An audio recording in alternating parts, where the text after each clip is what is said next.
Good afternoon. Today I've decided to record this video outside my clinic room.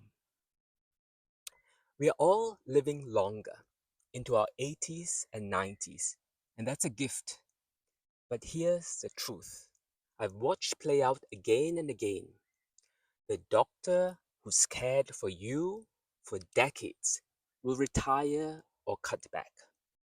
One day, you'll phone for an appointment and hear, "Oh, Doctor so and so has finished up," or is now only in on Tuesdays. That moment can feel like a little earthquake. Today, I want to talk frankly with you, human to human, about how to prepare before that day, and in the second half, why the newer style millennial, Gen Y, Gen Z doctors can feel different, and how to make that transition feel sane and kind to yourself. Let me name the feeling. They go both ways, both for the patient and the doctor. So patients feel gratitude, worry, even grief when a long term relationship winds down. Doctors feel it too. When I moved from the Gold Coast to Brisbane, I felt a real sadness, leaving patients, reception teams, and nurses I'd known for years. We've been through skin cancers, scares, even listening to their family stories, kids growing up, and grandkids arriving.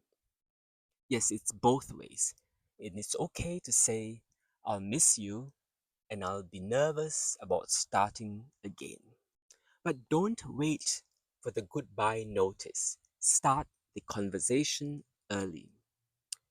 At your next visit, if this is the case, keep it simple and kind.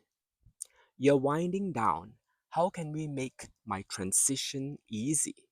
Could you suggest one or two colleagues who might suit me? I'd like to try a new doctor while you're still here, so the handover is smooth." Let me add a personal pearl.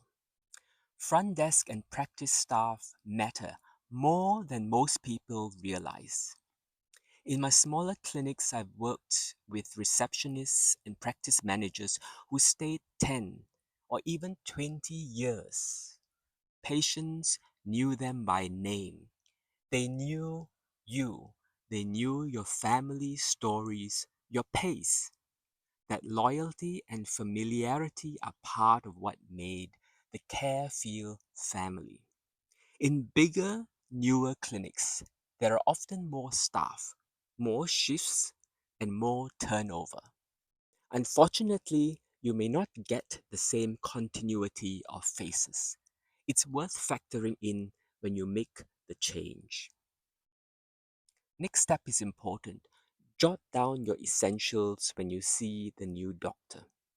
Just short, just human, just two plain sentences about yourself. What I value in care and what I'm aiming for this year.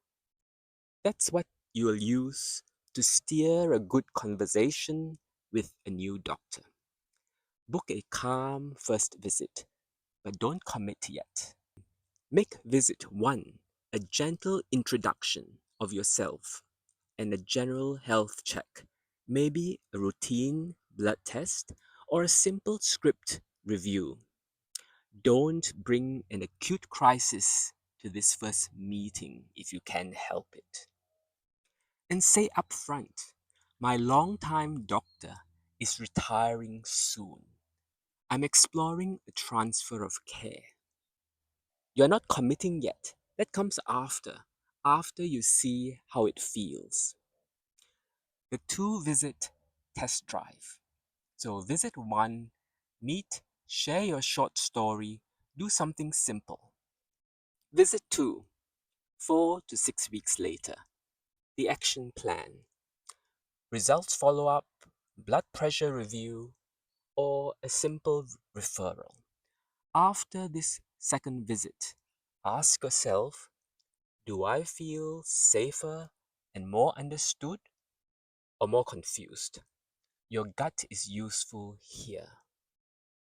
And now, about the younger doctors, the next generation of doctors that you might see in the changing of the guard. How and what feels different with the younger doctors? I'm an older doctor, and here's what I've noticed and what my patients tell me. The world of medicine has become more digital by default. Online booking, electronic prescriptions, telehealth for straightforward reviews. But this doesn't replace seeing you. It smooths the routine bits. You'll notice more team-based care. You'll interact more with nurses, practice pharmacists, and allied health. The doctor still leads your care. The team gives you more touch points. There are shared decisions. You'll hear, here are your options and risks. What matters most to you? There will be safety, boundaries, and privacy laws. There'll be less clinical advice over unsecured messages. Some medicines need in-person review. Chaperones are often offered as normal practice.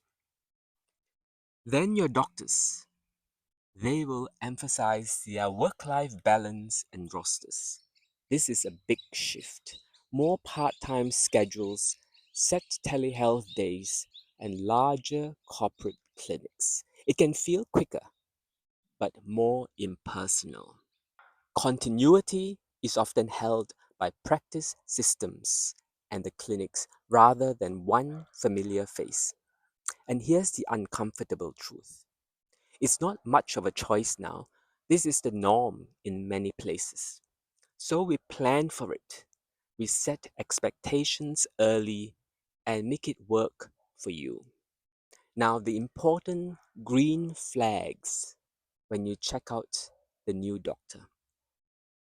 You should feel heard within the first 10 minutes. There should be clear next steps, what, when, and who follows up.